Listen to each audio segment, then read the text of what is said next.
20 রাকাত সালাত আদায় করবো তারাবির, সেটাকেও এরা বাদ দিয়ে দিল। একসাথে হাত তুলে দোয়া করবো, সেটাও বাদ দিয়ে দিল। বাদ দিতে দিতে দিতে দিতে ইবাদত করার মতো কোনো ইবাদতই নাই। বলে না তাদেরকে বলেন যে ভাই আপনি সারা কোরআন খুঁজেন তো, সারা কোরআনে আল্লাহ কোথায় বলেছে যে আমি দেখতে চাই তোমাদের মধ্যে কে বেশি আমল করে? আপনিও খুঁজবেন সারা কোরআন, যে সারা কোরআনে আল্লাহ কোথাও বলেছে নাকি যে আমি দেখতে চাই তোমাদের মধ্যে কে বেশি আমল করবে। কোরআন খুঁজেন, সারা কোরআন খুঁজে দেখবেন আল্লাহ যেখানে আমলের কথা বলেছে ওখানেই বলেছে মান আমিলা আমালান সালেহ, যে সৎ আমল করবে। আল্লাহ বলেনি যে অধিক আমল করবে, আল্লাহ বলেছে যে সৎ আমল করবে।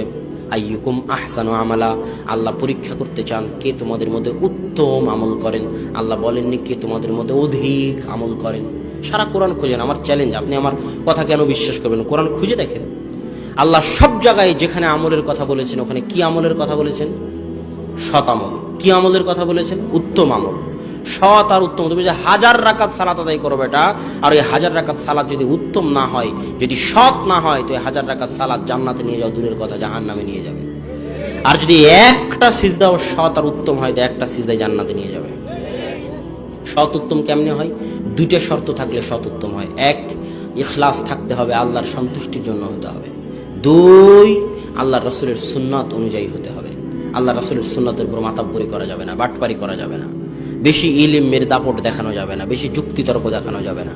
যেভাবে আল্লাহ রাসূল বলেছে পারলে ওভাবে করো, না পারলে বাদ দিয়ে দাও। কিন্তু ঠিক হুবহু আল্লাহ রাসূলের সুন্নাত অনুযায়ী হতে হবে।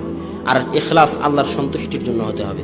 এই দুটার একটা শর্ত যদি ছুটে যায়, তাহলে আমল যত বেশি হোক, দেখতে যত ভালো লাগুক, দেখতে যত সুন্দর মনে হোক, ওই আমল জান্নাতে নিয়ে যাওয়া তো দূরে থাক, ওই ভালো আমলটা জাহান্নামে যাওয়ার কারণ হয়ে যাবে।